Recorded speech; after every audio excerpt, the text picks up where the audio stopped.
E nós vamos abrir em Êxodo, capítulo de número 1, versículos 15 a 22. Êxodo, capítulo 1, versículos 15 a 22.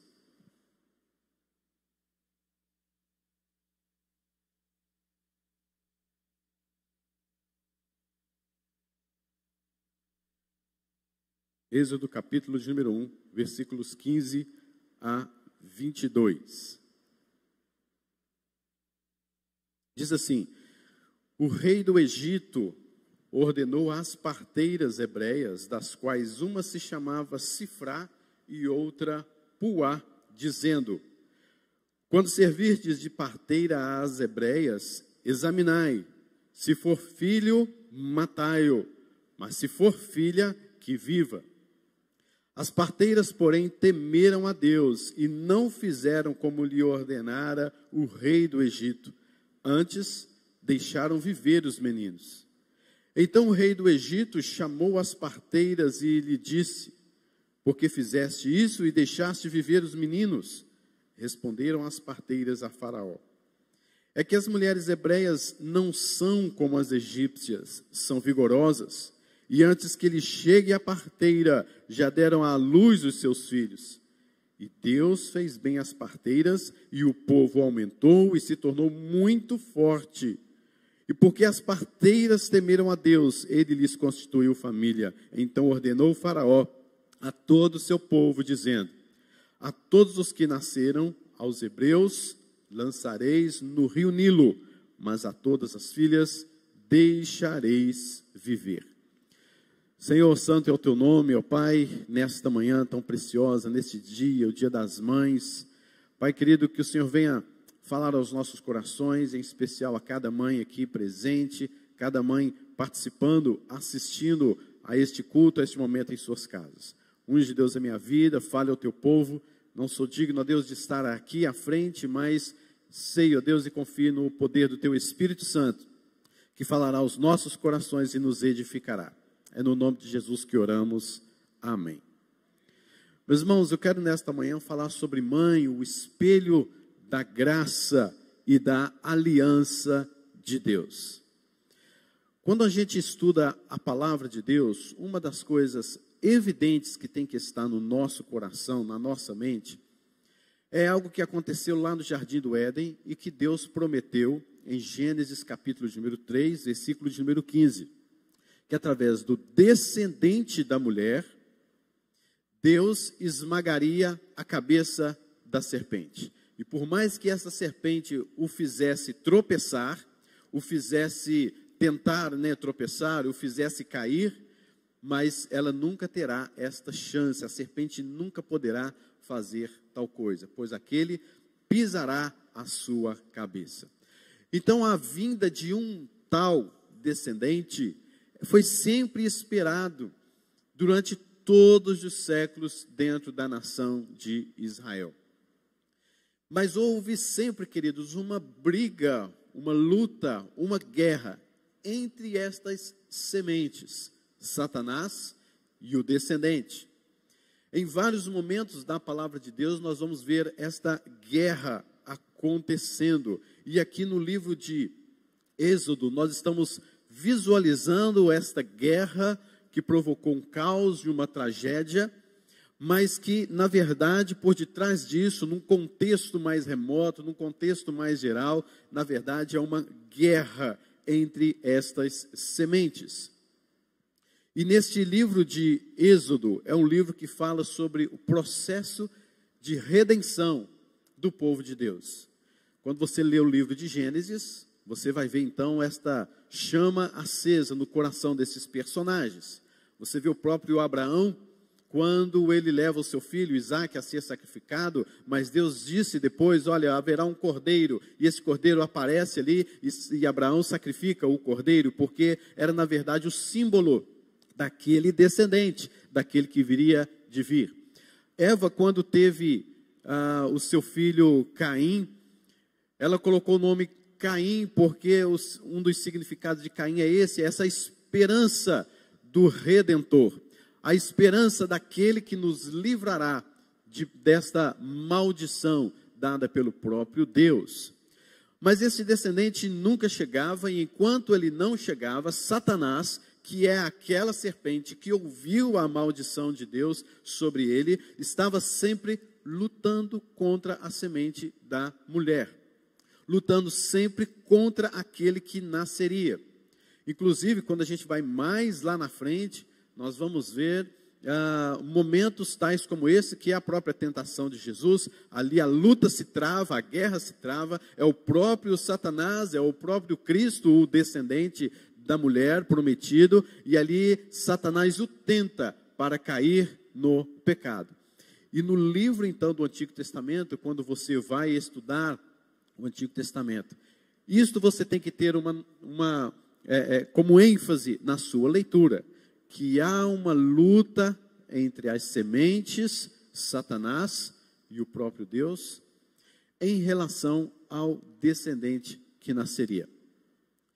Mas, queridos, quando a gente olha para o livro de Êxodo, nós estamos vendo então este povo, do qual virá esse descendente, oprimido por Faraó, sendo escravizados de uma forma assim terrível.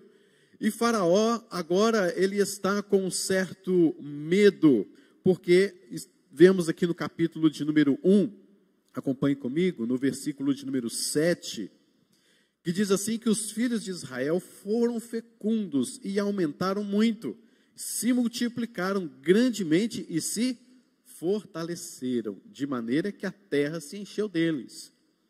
A gente vê aqui o mandato social do próprio Deus se cumprindo. A ordem de crescei e multiplicai. E aqui está essa ordem, aqui está acontecendo exatamente isso. Aquele povo está crescendo, está se multiplicando, e diz mais o texto, se fortalecendo. Então a gente vê Faraó, o rei do Egito, no versículo de número 9. Faraó disse ao seu povo, aos egípcios: eis que o povo dos filhos de Israel é mais numeroso e mais forte do que nós. Eia, usemos de astúcia para com ele, para que não se multiplique, seja o caso que, vindo uma guerra, ele se ajunte com os nossos inimigos, peleje contra nós e saia da terra. Aqui a gente vê essa astúcia de Faraó. Mas não é simplesmente um homem lutando contra um povo. Quando você joga esse olhar de um contexto maior sobre o texto, você vai ver que aqui há uma guerra espiritual, que é esta guerra das sementes. Satanás está querendo destruir o povo de Deus. E ao destruir o povo de Deus, o descendente não viria.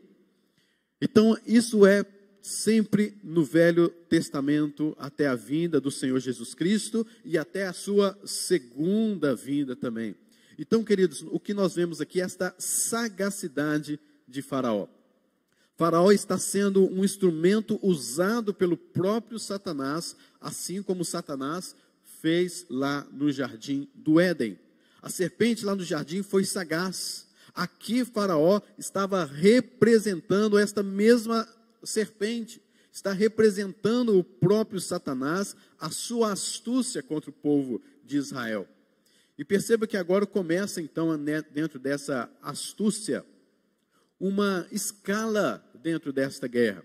Você confere comigo o versículo de número 11, Êxodo 1:11, que diz: e os egípcios puseram sobre eles feitores de obra para os afligirem com as suas cargas.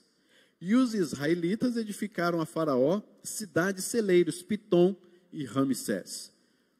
Então, cada vez mais a opressão está crescendo. E desta aflição, vamos para a tirania. No versículo de número 13 nos diz: então os egípcios com tirania faziam servir os filhos de Israel. E não apenas isso, mas no versículo de número 14 fala: e lhes fizeram amargar a vida com dura servidão em barro e em tijolos, e com todo o trabalho no campo, com todo o serviço em que na tirania o serviam. De uma aflição para a tirania, e agora a gente vai ver no versículo de número 15, o genocídio. Versículo de 15 fala: o rei do Egito ordenou as parteiras, das quais se chamava Sifra e Puá, dizendo: Quando serviste de parteiras, examinai. Se for filho, mata. Se for filha, deixa viver. O ódio de Faraó, a astúcia, a sua sagacidade contra o povo, era um grande medo que ele tinha, porque este povo estava crescendo demais, esse povo estava sendo numeroso demais, esse povo estava se fortalecendo demais. Este era o medo de Faraó, mas por detrás disso, nós estamos vendo Satanás tentando destruir o povo de Deus. Que tragédia, queridos, que caos, que guerra. Não era apenas algo no âmbito espiritual, mas essa questão do âmbito espiritual trazia reflexos no âmbito físico, onde estas pessoas, o povo de Israel, eram levados a essa tragédia, a essa servidão, a essa escravidão, e um decreto de Faraó era o genocídio. Vamos matar todos os filhos homens, aqueles que nascerem homens devem ser mortos. Queridos, imagina o coração das grávidas daquela época. Imagina o coração dos casais novos daquela época.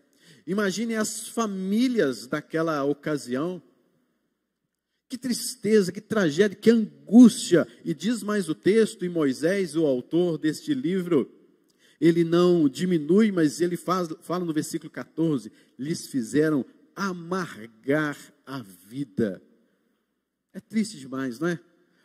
Você viver já numa servidão, e ainda ter mais opressões, mais guerra, mais aflições, ter uma vida amarga, escravizado. Que triste a situação daquele povo. Mas, Deus sempre faz um mas nas nossas vidas, mas diz o texto, o rei do Egito ordenou as parteiras, das quais uma se chamava Sifrá e outra Puá. Já ouviram falar dessas mulheres na Bíblia? É sobre elas que nós vamos meditar aqui nesta manhã. 2 parteiras, Sifrá e Puá. Queridos, imagina o medo dessas mulheres, porque o rei do Egito foi até elas. Faraó chegou diante destas parteiras hebreias e disse: vocês são parteiras, e vocês vão fazer o seguinte: vocês vão matar, vocês vão sufocar todas as crianças do sexo masculino. Assim que nascer, viu que é homem, mate. Que frieza. Imagine se essas mulheres fossem frias como o próprio Faraó, não levassem em conta se aquela situação ali toda e simplesmente fosse matando os filhos daquela mulher daquelas mulheres, né, como um decreto do rei, como, olha, nós estamos aqui submissos, então nós temos que fazer isso. Imagina a aflição e o coração daquelas mulheres. Queridos, servir aqui no texto é uma escravidão, e Faraó achou que elas iam fazer isso de uma forma cega, e Faraó disse assim: examinai. Aqui, queridos, a gente vê desde os tempos antigos, já essa discriminação, né, que houve em detrimento ali daquela ocasião. Olha, se for homem, mate.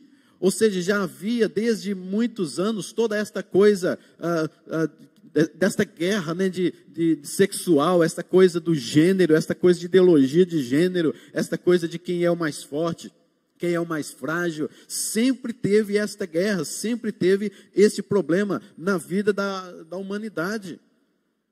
O que Faraó estava dizendo aqui, na verdade, queridos, não era um momento para se resolver ali seria apenas uma causa, mas o problema seria realmente realizado futuramente, porque não teriam mais homens para lutar na guerra. Mas não somente isso, não teriam mais homens para fazer famílias, para se casarem. O desejo de Faraó aqui, com tudo isso, é destruir mesmo a família. É desestruturar, desestabilizar um projeto que Deus fez lá no Jardim do Éden, porque desestabilizando a família, desestruturando este projeto, o descendente não nascerá. Não virá o descendente tão prometido que fará destruir a cabeça da serpente. Meus irmãos, hoje também a luta é a mesma. De uma certa forma, eu vejo hoje que Satanás tem colocado ou investido muito na vida de homens que não assumem o seu posto. Não temos mais uma guerra tal como essa de Faraó, talvez, literalmente. Ninguém está matando homens por aí afora, nesse sentido aqui falando. Mas Satanás está usando de uma outra estratégia. Satanás está tirando da mentalidade dos homens o que é ser homem. Hoje, queridos, nós estamos vendo uma leva de homens mimados, homens imaturos, homens que não sabem de fato o dever de casa, homens fracos, homens desinteressados, homens molengas, homens que não entendem o que é ser de fato homem dentro daquilo para o qual ele foi criado. E Satanás começa a investir neste ponto. E a gente vê, então, casais se desestruturando por muitas vezes, porque o cabeça da casa não toma a sua postura. Não se coloca como aquele que protege o seu lar. Não se coloca como aquele marido ou aquele pai. Aquele homem que assume de fato o seu papel.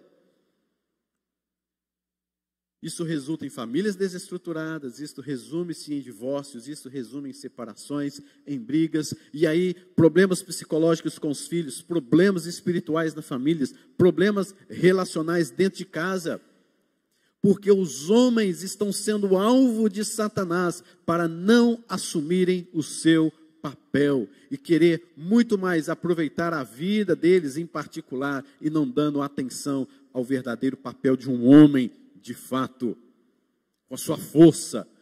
Faraó estava preocupado com a força do homem. Hoje nós não estamos vendo homens fortes, mas homens fracos, mimados, molengas e que não assumem o seu papel. É triste isso, mas isso é um investimento de Satanás, com o mesmo propósito, para desestabilizar famílias. Queridos, o mundo, dentro dos nossos princípios de família, dentro dos nossos princípios que vemos, o mundo tem que nos odiar, como o Faraó odiou os hebreus e especialmente as hebreias. Jesus Cristo mesmo disse: se o mundo vos odeia, sabei que primeiro do que vós me odiou a mim. Se vós fosseis do mundo, o mundo amaria o que era seu. Como todavia não sois do mundo, pelo contrário, dele vos escolhi, por isso o mundo vos odeia. Lembrai-vos da palavra que eu vos disse: não é o servo maior do que o seu senhor. Se me perseguiram a mim, também perseguirão a vós outros. Se guardaram a minha palavra, também guardarão a vossa. Nós, queridos, como família, um projeto de Deus, os homens de casa, tem que ser mesmo odiado pelo mundo, porque ele assume o seu papel de liderança, assume o seu papel de marido, de pai, etc. Então o mundo nos odeia, porque seguimos os parâmetros bíblicos. Mas nós não estamos aqui simplesmente para falar dos homens. Queridos, este modelo que Faraó está colocando aqui para acabar com aquela futura semente, o descendente, foi também usado por Herodes, exatamente quando Jesus nasceu. Porque a guerra continua. A guerra prevalece, está prevalecendo. Todas as crianças abaixo de 2 anos de idade deveriam ser mortas. Foi isso que Faraó fez. Para quê? Para atingir a semente. Para ir contra o próprio Cristo, o descendente. E os egípcios tratam de maneira brutal contra os israelitas para criar essa escravidão social. E o Faraó procura cifrar e puar porque quer fazer um negócio bem feito. Ele não quer fazer um negócio assim mais ou menos. Ele procura gente que sabe, gente que está lá dentro. Ele procura gente que vai provocar essa desestabilização dentro do próprio povo. E ele então faz uma coisa bem feita demais. Uma estratégia muito bem feita. Mas temos os mas de Deus aí. Em João 10, queridos, a gente encaixa perfeitamente aqui neste texto. João 10 nos diz: o ladrão veio para roubar, matar e destruir.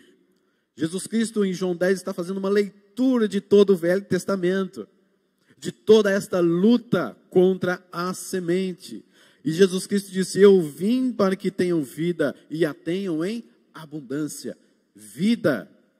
Deus é o Deus da vida. Satanás é o Deus, então, da morte, no sentido de que ele ama a morte. Na verdade, o Deus da morte é o próprio Deus, mas Satanás, ele é aquele que ama a morte trágica, escravizada, a morte espiritual. Ele quer matar, mas Jesus veio para nos dar vida e vida em abundância. E essas mulheres, então, Sifrá e Puá, temeram a Deus. Elas preferiram até mesmo serem caçadas, mortas por Faraó, a lhe obedecer e prestar-lhe culto. O rei do Egito tinha o poder da morte sobre a vida delas, mas elas sabiam que Deus tinha o poder da vida. E o verso 17 que nos diz isso: as parteiras, porém, olha os mas de Deus na história, né? Esse porém, queridos, muda todo um contexto. Esse mas, este porém, esta conjunção, muda a história de todo o povo de Israel dentro do Egito. As parteiras, porém, temeram a Deus. Já imaginou se não tivéssemos este porém? As parteiras, então, obedeceram a Faraó. Tudo seria diferente, mas nós temos os poréns de Deus na nossa vida, e graças a Deus por isso. A nossa vida pode estar do jeito que está, talvez nos nossos olhos toda desequilibrada, uma tragédia, um caos, uma guerra, mas Deus tem os seus poréns, Deus tem o seu mas, onde Ele vai mudar o contexto, onde Ele vai abençoar, porque Ele é o controlador de todas as coisas, e os nossos pensamentos não são os pensamentos de Deus, nem os nossos caminhos são os caminhos do Senhor, porque Deus tem sempre um mas na nossa vida. E o mas aqui se refere ao fato de que Sifrá e Puá temeram a Deus. Diante do temor causado por Faraó, o temor delas a Deus estava acima. E elas temiam mais a Deus do que a espada e as ordens e o decreto de Faraó. E elas deixaram viver os meninos, diz o versículo 17. Temeram a Deus, não fizeram como lhe ordenara, deixaram viver os meninos. 3 atitudes interessantíssimas de Sifrá e Puá.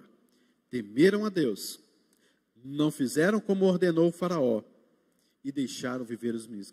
Meus irmãos, imagina o tempo passou, os anos se passaram, imagina a gratidão destes homens, destes jovens, a Sifrá e Puá.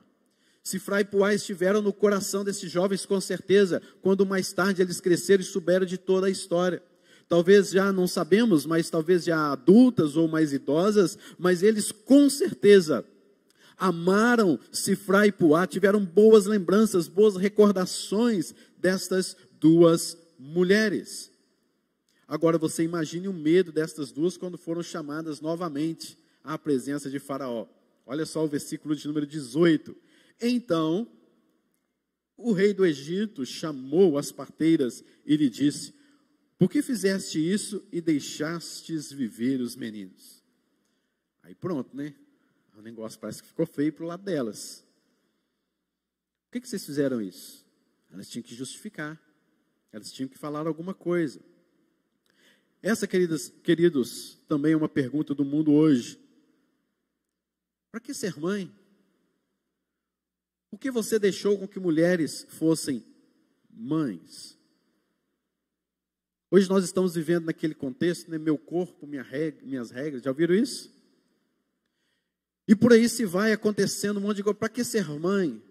Ontem mesmo uma mulher colocou lá numa entrevista dizendo sobre o arrependimento de ser mãe. Ela se arrepende, assim, o maior arrependimento da vida dela é ser mãe. Ela diz que no momento do parto, quando sentiu a sua filha nascendo, né, sendo tirada ali do seu ventre, ela disse que queria que voltasse tudo atrás, e ela já começou a ter um arrependimento de ser mãe. E ela criou uma ONG, onde esta ONG colhe mães ou mulheres que são ou estão arrependidas e se sentem culpadas por ser mãe, para conversar, para bater um papo, para resolver a vida, porque são mulheres arrependidas de ser mãe. É o que Faraó está dizendo aqui, é o que o rei do Egito está fazendo aqui. Por que deixar viver esses meninos? É o que vivemos hoje. É a realidade do que vivemos hoje também. Queridos, precisamos temer a Deus como as parteiras Sifrá e Puá temeram também no meio da nossa geração. E no meio destas trevas, no meio deste caos, no meio dessas perseguições, no meio dessas afrontas, no meio desses valores e princípios trocados, no meio da morte. Aqui a gente vê, queridos, que Deus nos dá janelas da sua graça, raios de redenção no meio desta guerra. A gente vê aqui, queridos, uma salvação, esperança no meio deste caos, porque Ele há de cumprir todos os seus planos de salvação, e Ele levanta aqueles que vão administrar, aqueles que vão cumprir o seu serviço, mesmo que isso signifique morrer, mas Deus usará pessoas para cumprir os seus propósitos, para que nesta guerra a semente seja, e como de fato será, vitoriosa. No versículo de número 19, então, elas respondem. É que as mulheres hebreias, sabe, são mais vigorosas do que as egípcias. Se você for olhar como que está esse texto aqui no hebraico e trazer todo um contexto aqui, elas estão aqui, não é ironizando, mas é como se elas contassem assim uma piada, sabe, assim, uma coisa assim, que é engraçada para Faraó, mas ao mesmo tempo elas estão ironizando o pensamento de Faraó. E aqui eles estão falando, seu Faraó, sabe o que é? É porque as hebreias são mais vigorosas, o senhor sabe. E na verdade, algumas pessoas poderiam dizer assim, mas elas estavam mentindo? Não, talvez não poderia estar mentindo aqui, talvez poderia ser isso mesmo. E nós, diz mais, e antes que lhes chegue a parteira, já deram à luz aos seus filhos, e pode ser mesmo. Imagina quantas mulheres grávidas no meio daquele povo, 2 parteiras, para controlar toda a situação. Então tem gente que fala assim, elas mentiram. Não, talvez elas não estivessem mentindo, não. Talvez elas estivessem falando seriamente mesmo. Talvez não fosse coisa fácil para elas, não. Mas Deus está usando aqui, queridos, de fato, estas 2 mulheres, como raios da esperança, como janelas que se abrem num clima de guerra, de desesperança, de aflição, de caos, de amargura da vida. E Deus então usa essas 2 mulheres, Sifrá e Puá, para cumprir o seu plano redentivo. Diz o versículo então de número 20, e Deus fez bem às parteiras, e o povo aumentou, se tornou muito forte. Qual era o medo de Faraó? Era que o povo se tornasse numeroso e que se tornassem fortes. O plano dele, matar todos os homens, porque se diz respeito de força, dizia respeito a homens. E então ele fez o quê? Chamou essas 2 mulheres, e essas mulheres desobedecem a um porém aqui tão grande, e essas mulheres desobedecem a Faraó. Estes meninos são salvos, o povo cresce, o plano de Deus está sendo cumprido, nada barra os planos de Deus, nada vai contra os decretos de Deus, e agora a gente vê que Deus fez bem às parteiras, consequência disso, e o povo aumentou, e o povo se tornou forte. Se eram fortes e numerosos, se tornaram mais ainda por causa de Sifrá e Puá. Deus fez bem as parteiras, temeram a Deus, Deus as honrou. O povo aumentou e se tornou muito forte. Elas preservaram um mandato social de Deus, que era o quê? Crescei e multiplicai. Como Deus é bom, queridos. Como Deus é bom. Em meio ao caos, Deus traz um plano redentivo para com aquele povo. Mas o que eu quero trazer ainda de especial é no versículo de número 21. E porque as parteiras temeram a Deus, Ele lhes constituiu família. É este texto aí. Querido, sabe por que uma parteira era parteira? Porque elas eram estéreis. Elas não podiam ter filhos. Talvez muitas delas eram viúvas que não tiveram filhos. Então elas eram chamadas para serem parteiras. Se elas não pudessem cuidar dos seus próprios filhos, cuidava dos filhos dos outros. E a gratidão destes homens, desses marmanjos, quando cresceram e se tornaram fortes, era um coração de gratidão a essas duas mulheres, Sifrá e Puá. E Deus, querido, no meio desta trama toda, no meio desta guerra, no meio deste caos, tragédia e amargura da vida, Deus fala sobre mães. Deus faz com que aquelas mulheres em especiais, Sifrá e Puá, se tornem mães. Ou seja, queridos, a bênção de ser mãe no meio da guerra. Deus tem abençoado mulheres nos nossos dias e sempre, para que no meio de guerras, no meio de caos, no meio desta vida amargurada, no meio de princípios e valores trocados e obcecados por esses valores, Deus ainda, queridos, faz com que uma mãe, ainda que seja estéril, como uma mulher que ainda seja estéril, se torne mãe. Então, queridos, o que vemos aqui é a graça de Deus no meio de um caos. A graça de Deus no meio desta tragédia e amargura de vida. É aqui uma expressão da alegria no Senhor, em meio a terríveis tristezas da vida. Deus deu alegria, graça e felicidade àquelas mulheres. Aquelas mulheres são expressões natas do tema que estamos tratando na igreja. Aquelas mulheres tinham fé. Elas desobedeceram a Faraó e creram em Deus com toda a atitude de fé. Aquelas mulheres tinham esperança, porque mesmo que não matassem aqueles homens, aquelas crianças, como de fato elas fizeram, elas tinham a esperança de que um dia Deus as libertaria e libertaria todo o povo da mão daqueles homens, porque elas deixaram aquele povo ser numeroso para que um dia eles fossem embora dali. Elas tinham esperança em seus corações. A Bíblia não fala que se depois, na saída do Egito para a terra prometida, se elas ainda eram vivas. Mas o fato é que elas foram usadas por Deus, elas foram submissas a Deus. Deus as fez mãe, mulher, donas de casa, vamos dizer assim, mães que, de fato, queridos, valorizavam o princípio da fé, da esperança e, acima de tudo, o amor.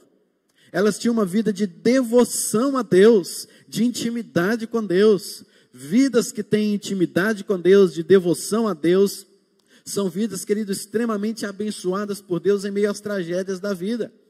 Exercício da fé, exercício da esperança, exercício do amor em meio às amarguras da vida destas duas mulheres. E no meio deste caos todo, Deus as fez mãe. Que coisa linda, não é? Acho bonito demais esse texto. E quando esta semana eu pensei, Deus, vai ser o Dia das Mães, eu queria um texto para falar alguma coisa sobre mães e tal. Na minha mente veio Sifrá e Puá. Que mulheres fantásticas. Escondidinhas, né, no livro de Êxodo, que às vezes. Sifrá e Puá. Guardem esses nomes. Mulheres usadas por Deus em meio ao caos, que expressaram fé, esperança, amor, que foram usadas por Deus como espelhos da graça de Deus em meio às tragédias da vida, sendo mães agora a partir de então. Porque Deus, querido, com a sua graça, fez com que elas se tornassem mães.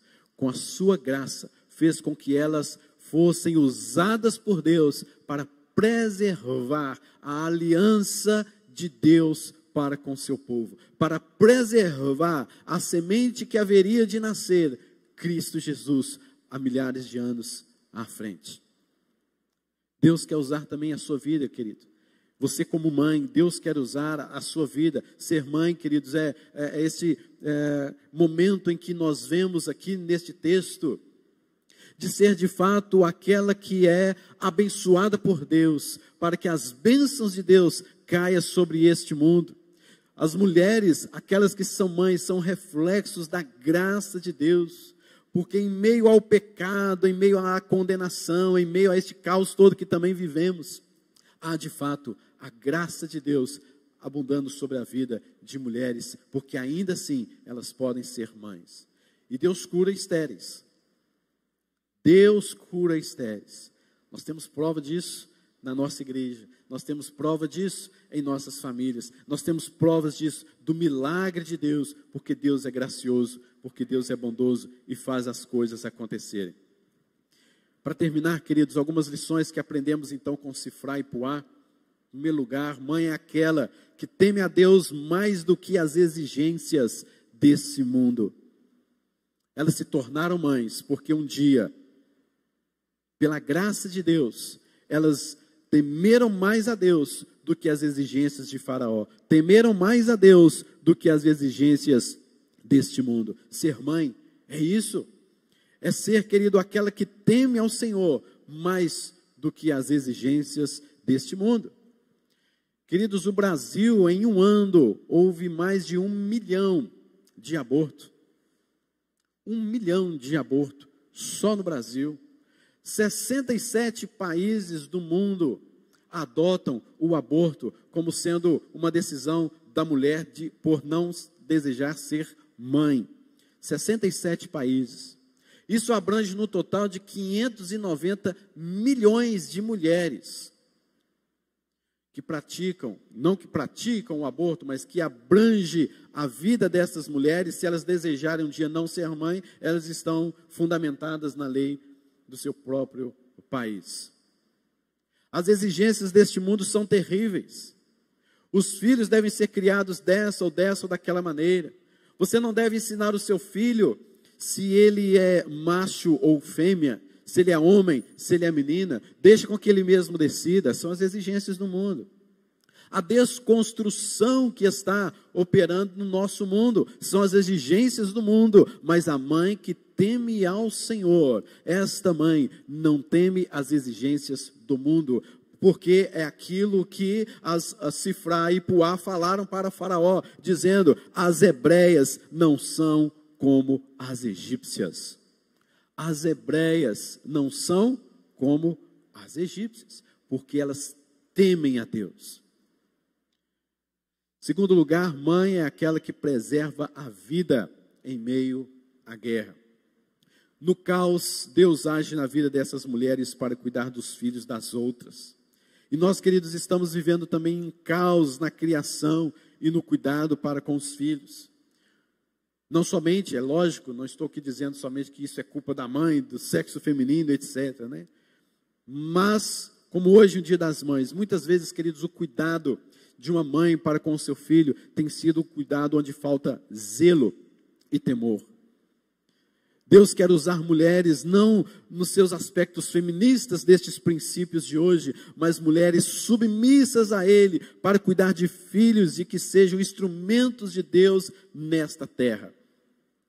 Terceiro lugar, queridos, mãe é aquela que é presenteada por Deus para preservar a sua aliança. Essas mulheres foram presenteadas por Deus, Sifrá e Puá. Não simplesmente porque elas fizeram e Deus, como uma troca, as abençoou, mas por causa da graça de Deus. Deus as abençoou por causa da sua graça, e Deus as presenteou por meio de sua graça, porque elas preservaram vidas naquele dia e entenderam o que é o mandato social de Deus na vida da humanidade. Elas entendiam que deveria vir a semente, e esta semente tem que ser preservada. Esses ascendentes desta semente tem que ser preservada, e Deus abençoou a vida daquelas mulheres. Por isso, mãe é o espelho da graça de Deus, e é o espelho da aliança de Deus, porque Deus tem aliança com o seu povo, Deus tem compromisso, Deus tem promessas dentro desta aliança, e estas mulheres preservaram a vida de outras mulheres, preservaram a vida daquelas crianças. Concluindo, queridos, essa história tem um caráter completamente redentivo, Deus preservando o seu povo e a sua aliança através de mães, através de Sifrá, através de Puá. Essa história de preservação do povo vai ter o seu ápice lá no nascimento do nosso Senhor e Salvador Cristo Jesus. Repare, queridos, que na época do Senhor Jesus Cristo também há esta mesma perseguição. E Deus escolhe Maria para ser a sua mãe. E longe daquele conceito Theotokos de ser mãe de Deus, não neste conceito que durante anos perambulou em nossas igrejas, nos primeiros séculos dos pais da igreja, mas Maria, queridos, é um dos maiores instrumentos nesta terra que Deus usou para manifestar a sua misericórdia, a sua graça e a sua redenção. Ou seja, foi através de uma mãe que Deus, tendo feito os seus planos na eternidade, Ele fez cumpri-los aqui na terra. Foi através de uma mãe que se dispôs. Ela não é o plano redentivo, ela não é o alvo redentivo, ela não é propriamente a semente redentiva, mas ela é o instrumento que Deus usou para cumprir o plano que Ele fez na eternidade para ser cumprido aqui na terra. E Maria, pela graça de Deus, foi submissa às respostas do anjo, ao decreto de Deus. Ela temeu a Deus porque ela viu, ela sabia, ela entendia que Deus é o Deus majestoso, e ela engrandece a sua alma na presença de Deus, mesmo diante do caos que ela possivelmente passaria, porque ela deveria ser apedrejada. Mas o que ela faz? Ela teme a Deus mais do que aos homens. Ela coloca o seu coração na presença do Senhor, e ela sabe que através dela a graça de Deus seria espelhada na terra. Ela soube que através dela a aliança de Deus foi preservada aqui na terra, e ela tem o seu filho chamado Jesus, o nosso Salvador e Senhor, o nosso Redentor. Nasce a semente da mulher de Gênesis capítulo 3, versículo 15. Mas a guerra não acaba. A guerra continua. Sabe quando essa guerra vai terminar? Na volta da semente da mulher, na volta do descendente, Senhor Jesus Cristo, quando Ele vier com seus anjos, com seu coro angelical, e Ele encerrará por vez toda esta guerra, toda a malícia de Satanás, tudo que Satanás fez, Ele pagará no juízo eterno, será condenado, porque ele oprimiu Sifrá e Puá, e ele será condenado no juízo eterno. E Jesus Cristo, no seu alto e sublime trono, vindo até nós nos buscar, no dia do juízo final, acabará com essa guerra, acabará com a guerra das sementes, e ele será, e nós seremos vitoriosos. E sabe o que eu vejo com tudo isso, queridos? É que a igreja, ela tem a luta, ela tem a sua guerra, as suas provações, mas você lê o livro de Apocalipse e você entende o seguinte, que mesmo estando nessa guerra, a vitória nossa já é garantida. A igreja que vencerá.